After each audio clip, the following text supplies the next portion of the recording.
selamat bergabung untuk kalian siswa-siswi baru SMK Muhammadiyah Hidayah Kuningan.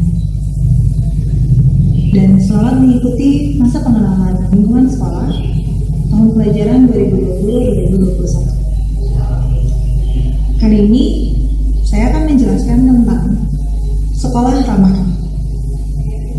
Apa itu sekolah ramah anak? Sekolah ramah anak adalah sekolah yang secara sadar berupaya menjamin dan memenuhi hak-hak anak dalam setiap aspek kehidupan secara terencana dan bertanggung jawab. Sekolah ramah anak juga dapat diartikan sebagai sekolah yang terbuka, melibatkan anak untuk berpartisipasi dalam segala kegiatan, kehidupan sosial, serta mendorong tumbuh kembang dan kesejahteraan anak. Dasar lahirnya sekolah ramah anak berdasarkan Undang-Undang Sisdiknas Nomor 20 Tahun 2013 Pasal 1 yang berbunyi, pemenuhan hak pendidikan anak adalah usaha sadar dan terencana untuk mewujudkan suasana belajar dan proses pembelajaran agar peserta didik pada usia anak secara aktif mengembangkan potensi dirinya untuk memiliki kekuatan spiritual keagamaan, pengendalian diri, kepribadian, kecerdasan, akhlak mulia, serta keterampilan yang diperlukan dirinya, masyarakat, bangsa, dan juga negara. Dasar lainnya berdasarkan Undang-Undang Nomor 23 Tahun 2002 Pasal 4 tentang perlindungan anak yang berbunyi bahwa anak mempunyai hak untuk dapat hidup, tumbuh, berkembang, dan berpartisipasi secara wajar sesuai hakikat dan martabat kemanusiaan, serta mendapatkan perlindungan dari kekerasan dan diskriminasi. Disebutkan di atas salah satunya adalah berpartisipasi yang dijabarkan sebagai hak untuk berpendapat dan didengarkan suaranya. Prinsip dalam sekolah ramah anak yang pertama adalah non-diskriminasi. Apa itu non-diskriminasi? Non-diskriminasi adalah menjamin kesempatan setiap anak untuk menikmati hak anak untuk pendidikan tanpa diskriminasi berdasarkan disabilitas, gender, suku bangsa, agama, dan latar belakang orang tua.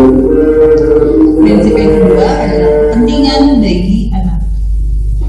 Kepentingan terbaik bagi anak adalah senantiasa menjadi pertimbangan utama dalam semua keputusan dan tindakan yang diambil oleh pengelola dan penyelenggara pendidikan yang berkaitan dengan anak didik. Prinsip yang ketiga yaitu kelangsungan hidup dan perkembangan, yaitu menciptakan lingkungan yang menghormati martabat anak dan menjamin perkembangan holistik dan integrasi setiap anak. Selanjutnya, penghormatan terhadap pandangan anak, yaitu mencakup penghormatan atas hak anak untuk mengekspresikan pandangan dalam segala hal yang mempengaruhi anak di lingkungan sekolah. Dan prinsip yang terakhir adalah pengelolaan yang baik, yaitu menjamin transparansi, akuntabilitas, partisipasi, keterbukaan informasi, dan supremasi hukum di satuan pendidikan. Ada beberapa komponen dalam sekolah ramah anak. Yang pertama adalah adanya komitmen tertulis yang dapat dianggap kebijakan tentang SRA atau sekolah ramah anak. Kebijakan tersebut memiliki kebijakan salah satunya memiliki kebijakan anti kekerasan terhadap peserta didik. Yang pertama, adanya komitmen tertulis dalam bentuk ikrar atau lainnya untuk mencegah kekerasan terhadap anak berbentuk seperti fakta integritas. Kebijakan yang kedua, kebijakan anti kekerasan berbentuk SK internal sekolah yang disusun secara bersama-sama dan melibatkan semua warga satuan pendidikan yang meliputi peserta didik, pendidik, dan juga tenaga kependidikan. Yang ketiga, tersedianya kebijakan anti kekerasan meliputi pertama, adanya larangan terhadap tindakan kekerasan dan diskriminasi antar peserta didik atau bullying.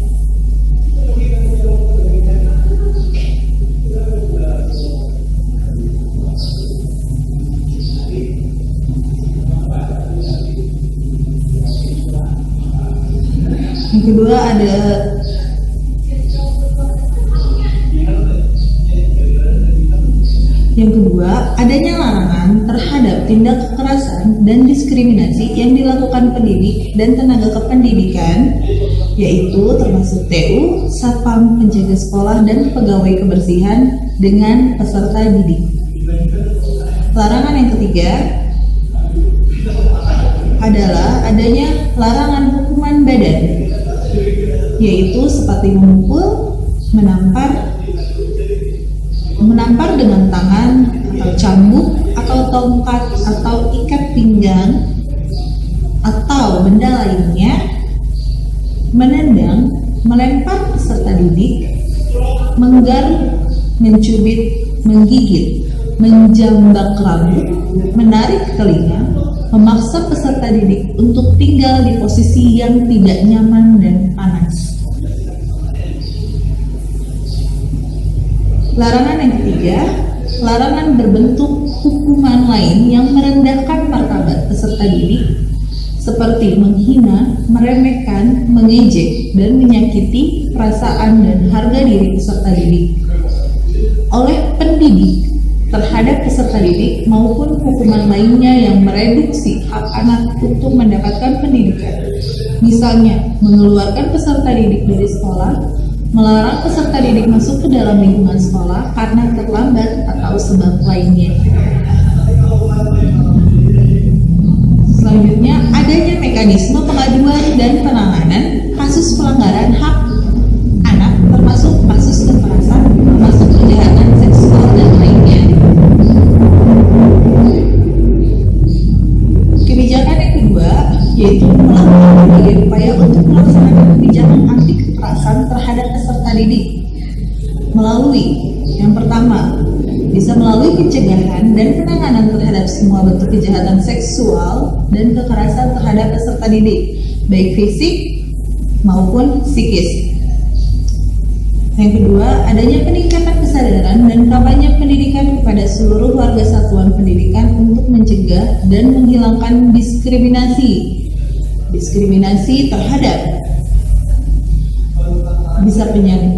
anak penyandang disabilitas, anak dengan HIV/AIDS, anak korban nafsa atau narkoba, obat-obatan terlarang,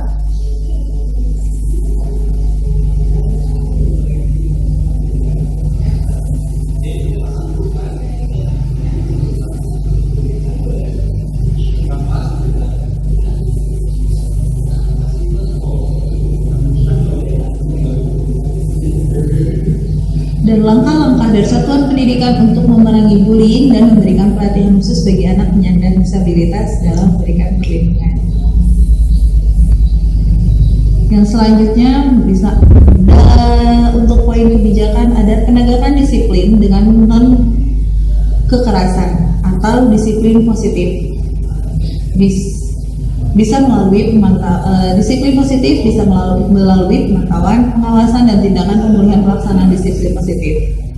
Mengganti hukuman dengan memberikan tugas akademik ataupun keterampilan tambahan yang telah disepakati bersama. Selain komitmen selanjutnya yaitu pelaksanaan proses pembelajaran yang ramah anak.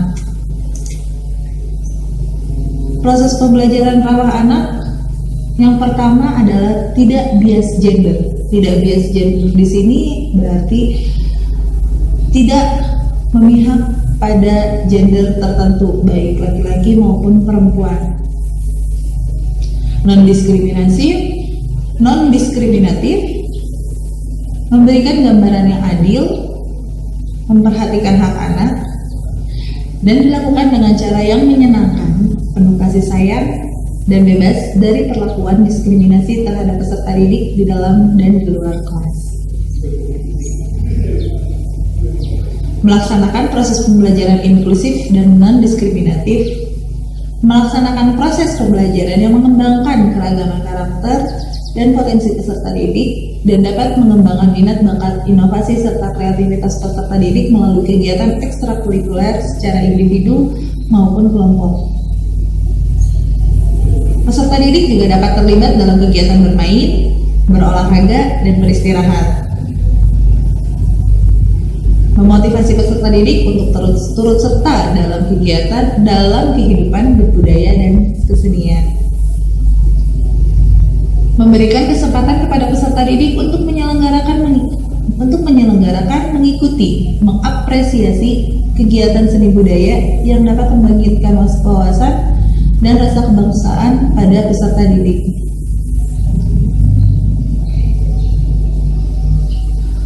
Yang terakhir, menciptakan kedekatan antara pendidik, tenaga kependidikan dengan anak. Komitmen yang ketiga yaitu pendidik dan tenaga kependidikan terlatih hak-hak anak. Pelatihan hak-hak anak itu dilakukan bagi pimpinan satuan pendidikan, guru bimbingan konseling, petugas perpustakaan, tata usaha penjaga satuan pendidikan. Di sini petugas keamanan satuan pendidikan, petugas kebersihan, komite satuan pendidikan, pembimbing kegiatan ekstrakurikuler, orang tua ataupun wali, dan pendidik dan tenaga terlatih hak anak mempunyai working group atau pokja.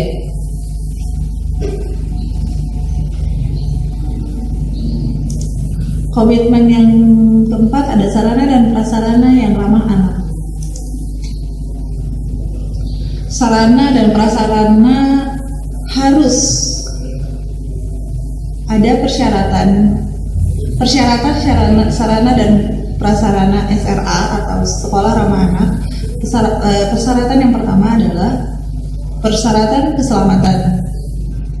Persyaratan keselamatan bisa dilihat dari bangunan yang kokoh, bangunan sekolah yang kuat, bangunan sekolah memiliki sistem proteksi kebakaran dan berfungsi dengan baik, bangunan sekolah juga memiliki jalan keluar dan aksesibilitas untuk pemadam kebakaran, bangunan sekolah juga memenuhi persyaratan instalasi kelistrikan, bangunan sekolah tidak berada di bawah jaringan listrik tegangan tinggi atau SUTEP, dan memiliki sistem evakuasi bencana yang memadai.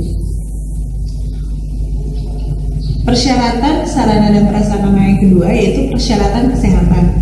Persyaratan kesehatan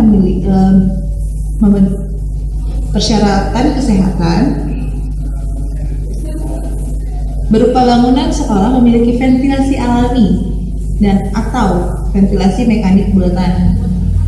Bangunan sekolah juga harus memiliki bukaan permanen, kisi-kisi pada pintu dan jendela.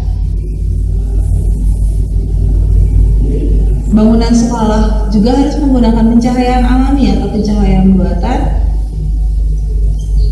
memiliki bukaan untuk pencahayaan alami terutama pada ruang kelas.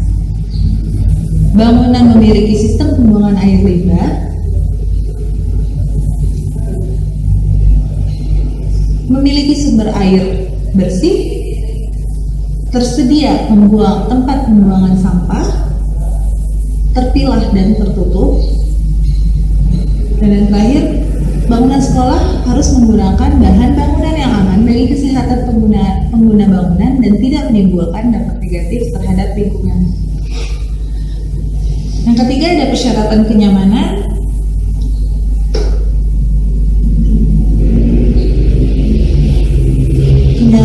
Persyaratan kenyamanan meliputi temperatur dan kelembapan ruang kelasnya nyaman untuk kegiatan belajar mengajar. Ruang-ruang pada bangunan sekolah, terutama ruang kelas, juga terhindar dari kebisingan. Pencahayaan dalam kelas yang cukup.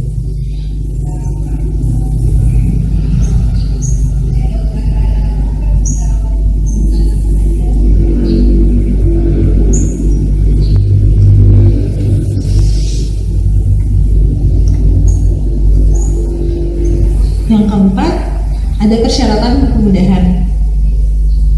Persyaratan kemudahan meliputi ukuran lebar koridor mampu dilewati 2 orang berpapasan.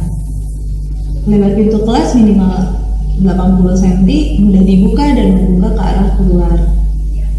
Tersedia sarana evakuasi berupa sistem peringatan bahaya dan jalur evakuasi yang dilengkapi dengan rambu pengarah menuju ke tempat berkumpul yang aman. Tersedia toilet dengan jumlah unit menyesuaikan jumlah siswa. Kondisi toilet bersih, lantai tidak licin, memiliki pencahayaan dan pengelolaan yang baik. Pemisah jarak akses pintu masuk antara toilet bagi murid laki-laki dan perempuan.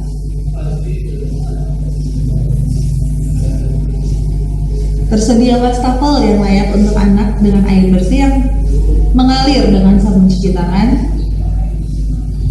Tersedia ruang ibadah.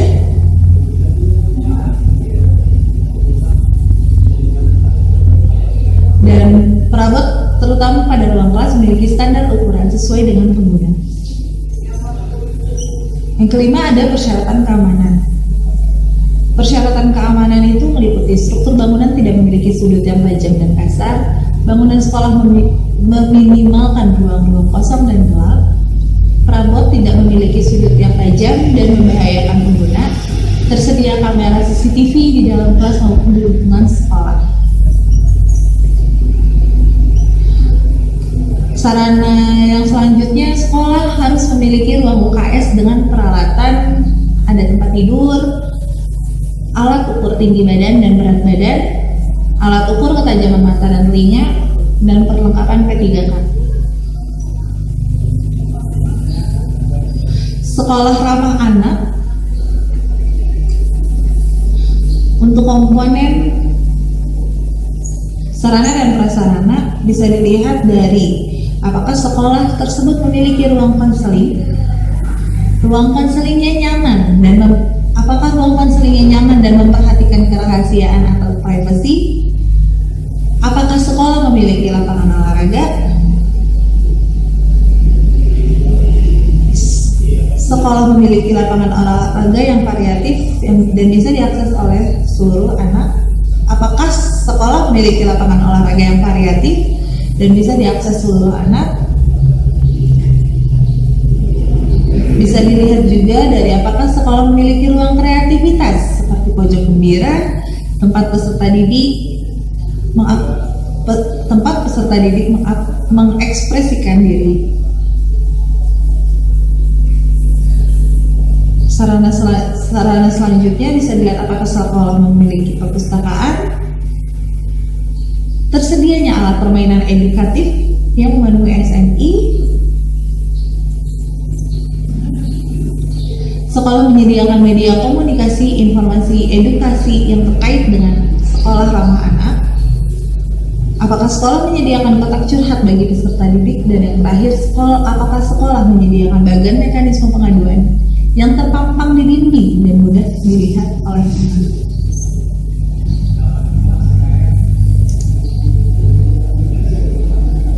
Komponen yang selanjutnya adalah partisipasi anak, partisipasi orang tua, lembaga masyarakat, dunia usaha, pemangku kepentingan lainnya, dan alumni.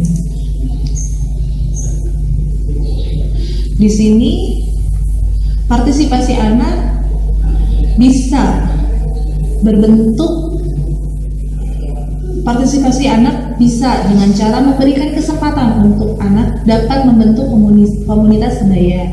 Contohnya seperti membentuk komunitas pelajar anti kekerasan. Yang kedua, peserta didik juga bisa memiliki kegiatan ekstrakurikuler sesuai dengan minat.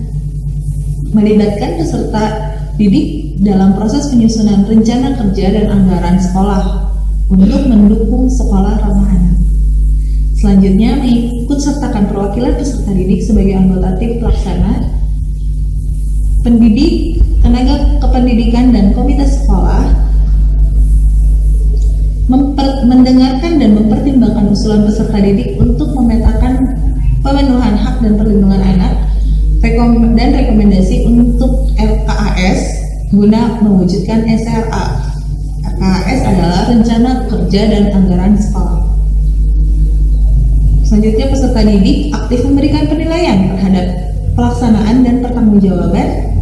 Dan yang terakhir, peserta didik berani dan bisa melakukan pengaduan. Partisipasi orang tua, wali, lembaga masyarakat, dunia usaha, pemangku kepentingan lainnya, dan alumni. Itu bisa orang tua menyediakan waktu rutin sekurang-kurangnya 20 menit sehari untuk mendengarkan dan menanggapi curhat. Orang tua juga harus menyediakan waktu, pikiran, tenaga, dan materi sesuai kemampuan untuk memastikan tumbuh kembang minat, bakat, dan kemampuan anak. Memberikan persetujuan setiap kegiatan peserta didik di satuan pendidikan selama sesuai dengan prinsip-prinsip sekolah ramah anak. Orang tua juga harus mengawasi keamanan, keselamatan, dan kenyamanan peserta didik, termasuk memastikan penggunaan internet sehat dan media sosial yang ramah anak. Orang tua juga harus bersikap proaktif untuk memastikan sekolah ramah anak masuk dalam penyusunan, pelaksanaan, dan pertanggungjawaban RKAS. Orang tua harus aktif mengikuti pertemuan koordinasi penyelenggaraan SRA. Orang tua pun harus komunikasi intens antara orang tua dan dengan guru, misalnya melalui media sosial. Dan yang terakhir, orang tua harus komunikasi kepada pihak sekolah mengenai riwayat kesehatan anak. Komitmen dengan lembaga masyarakat, yaitu memfasilitasi kegiatan-kegiatan yang terkait dengan penyelenggaraan sekolah ramah anak, mengawasi keamanan, keselamatan, dan kenyamanan peserta didik, bersikap proaktif dalam mendukung upaya penerapan prinsip-prinsip SRA, memberi akses kepada peserta didik dan pendidik untuk karya wisata, praktek kerja lapangan atau PKL, kegiatan seni dan budaya.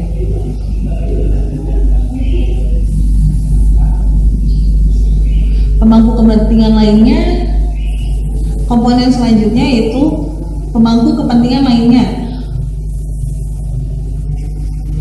meliputi memfasilitasi kegiatan-kegiatan yang terkait dengan penyelenggaraan SRA yang tidak mengikat, menyediakan sarana dan prasarana untuk menunjang SRA, bersikap proaktif untuk mendukung upaya-upaya untuk memastikan keselamatan, keamanan, kenyamanan anak termasuk pengaruh buruk dari media sosial dan media massa. Selanjutnya, alumni. Alumni. Ikatan alumni memberi dukungan penyelenggara kegiatan SRA dan turut serta dalam kepengurusan komite satuan kependidikan.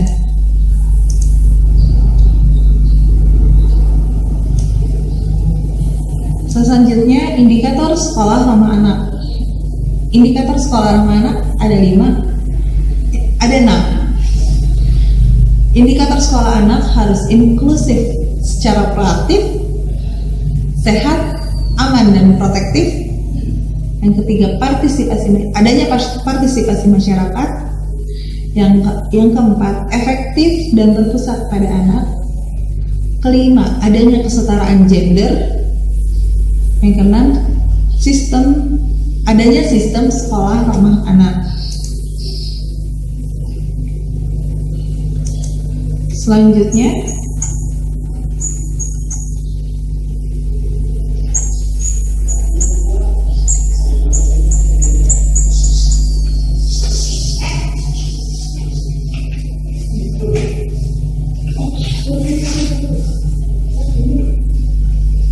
ruang lingkup sekolah ramah anak.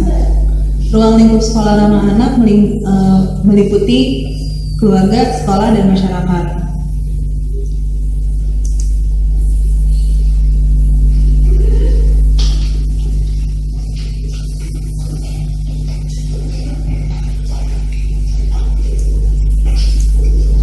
Sikap guru terhadap anak.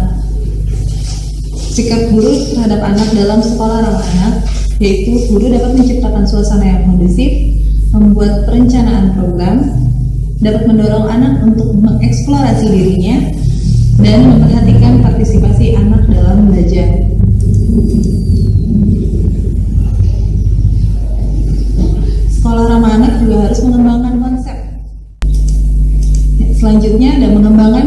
Sekolah Ramah Anak. Sekolah tidak hanya tempat untuk belajar dan bermain, akan tetapi anak juga diberi kesempatan seluas-luasnya untuk mengeluarkan pendapatnya, menilai pelayanan sekolahnya, termasuk juga menyampaikan penilaian dan pendapatnya mengenai orang tua dan gurunya. Inti dari semua yang tadi saya jelaskan adalah sekolah ramah anak memastikan setiap anak secara inklusif berada dalam lingkungan yang aman secara fisik, melindungi secara emosional, dan juga mendukung secara psikologis.